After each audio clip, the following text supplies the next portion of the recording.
Kulangkahkan kaki selangkah demi selangkah sampai di kota Weleri, Jawa Tengah, tepatnya di tempat wisata Skucing. Telisik punya telisik banyak masyarakat sekitar menceritakan tentang kejadian aneh di wilayah Pantura. Selain di Selamaran, Pekalongan hingga Batang, yang terkenal yaitu Dewi Lanjar, sang pengusaha pantai laut utara.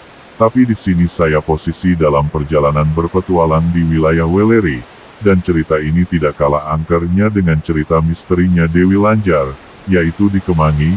Maka kuayunkan kakiku menyusuri pantai utara dari Skucing Weleri hingga sampai tiba di desa Jungsemi, kecamatan Kangkung.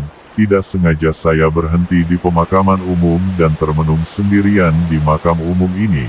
Dalam hati saya bergumam, mana makam yang angker itu. Dan dalam ketermenungan tiba-tiba saya dikejutkan kedatangan salah seorang bapak, dan menegurku, "Mas, dari mana?" Jawaban saya, "Dari Semarang, Pak." Bapak itu bertanya lagi, "Kenapa sampai di sini, Mas?" Lalu ku jawab lagi, "Saya adalah seorang pengelana, Pak, dan dengar tentang misteri-misteri makam Kemangi."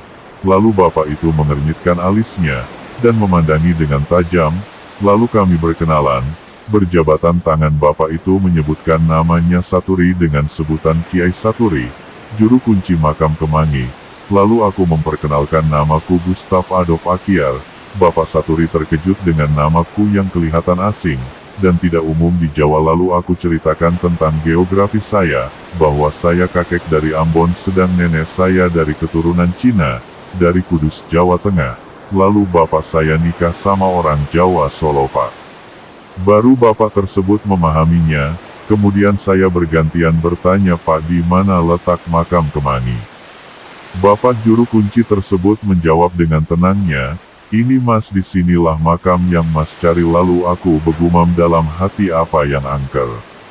Lalu bapak tersebut menceritakan kejadian-kejadian nyata, yaitu salah seorang sopir daeler mobil mengantarkan pesanan mobil di desa Kemangi. Anehnya sopir tersebut tidak kembali-kembali. Lalu menanyakan pada sang kepala desa, dan ditunjukkan rumah kepala desa dan kisah anak kepala desa yang memesankan mobil tersebut. Tapi dengan heran dan terkejut, kepala desa tersebut menceritakan bahwa anaknya telah meninggal sudah beberapa tahun yang lalu. Lalu dengan bantuan masyarakat serta juru kunci, memohon pada sang penguasa makam Kemangi dengan adat kejawennya, serta tak ketinggalan dengan mantra-mantra, doa-doa secara Islami. Dan beberapa lama sopir tersebut kembali ke alam nyata, alam manusia. Lalu sopir tersebut menceritakan bahwa di alam goib hampir sama dengan alam nyata, bahkan lebih mewah dan enak di alam goib. Katanya di sana semua serba mewah. Lalu sang juru kunci menceritakan lagi lebih terperinci lagi tentang sejarah-sejarah Kemangi pada masa kerajaan di tanah Jawa. Kisah nyata misterius di makam Kemangi, Cepiring, Kendala, Jawa Tengah. Jika kita telisik lebih awal, asal nama Kendala merupakan berasal dari nama sebuah pohon, yakni pohon Kendala. Di masa kerajaan Demak atau pada tahun 1500 sampai tahun 1546 Masehi. Pohon Kemangi di makam Kemangi. Tepatnya di saat Sultan Trenggono berkuasa, pohon Kendala ini sudah sangat dikenal di kalangan masyarakat. Pohon ini memiliki ciri yaitu berdaun lebat dan rimbun. Atas keindahan dan kerindangan pohon Kendala, membuat Sunan Katong terpana melihatnya. Sejarah Kendal Sari.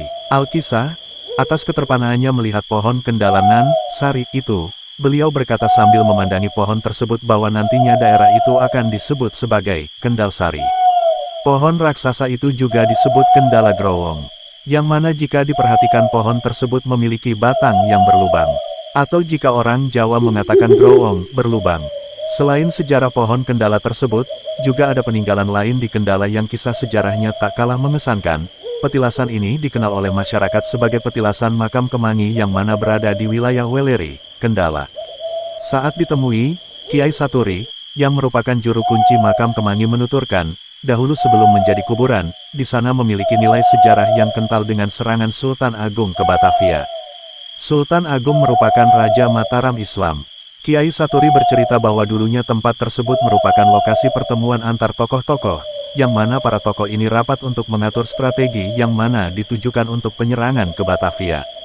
Kemudian Kiai Saturi melanjutkan bahwa pada waktu itu sesaat setelah Sultan Agung membuat keputusan untuk berperang melawan Belanda di Batavia, Sultan memimpin dan memanggil semua para pembesar seperti Tumenggung, Adipati dan tokoh-tokoh dalam kerajaan Mataram.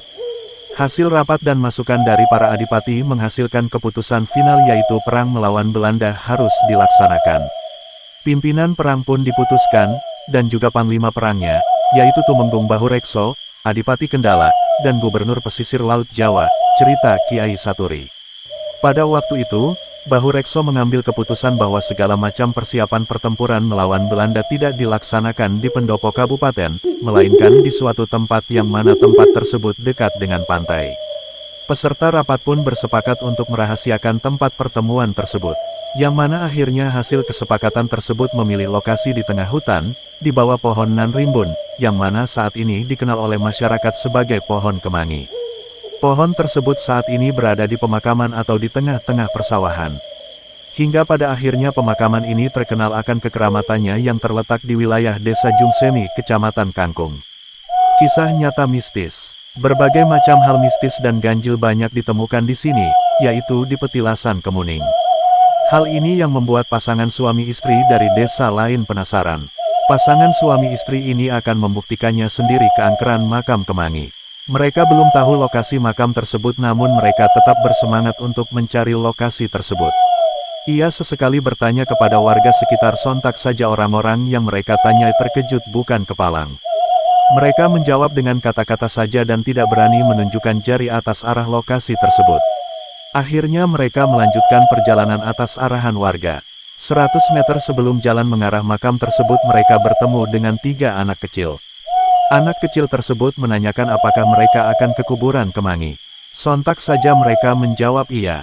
Pada akhirnya 3 anak tersebut mengantar pasangan suami istri ini ke kuburan Kemangi. Setelah sampai di makam mereka menoleh ke belakang, berharap akan mengucapkan terima kasih, namun sangat mengejutkan dan membuat mereka merinding ketika anak tadi menghilang tak berbekas. Banyak keganjilan di sana. Sering sekali anak kecil hilang di sana yang kemudian ditemukan berada di tengah sawah di sekitar kuburan Kemangi. Anak-anak tadi bercerita bahwa mereka berada di sebuah kota yang bangunannya indah banget. Dan bahkan ada juga kejadian yang sangat mencengangkan, yang mana ada kiriman semen yang katanya akan dipakai untuk membangun masjid. Semen tersebut 1 tronton penuh. Namun setelah diterima dan dilihat pengirimannya, ternyata penerimanya tadi adalah orang yang pernah hilang di sekitar kuburan Kemangi dan sudah dianggap meninggal dunia. Inilah realita cerita Bapak Saturi sebagai Kiai Juru Kunci makam yang angker ini yaitu Kemangi. Anda suka dengan mistik dan misteri-misteri, silahkan mencoba di sini dan buktikan. Kiranya cukup sekian. Wabillahi walaitaufiq wal hidayah. Wassalamualaikum warahmatullahi wabarakatuh. Tagar Sound of Collection, Putra Kelana.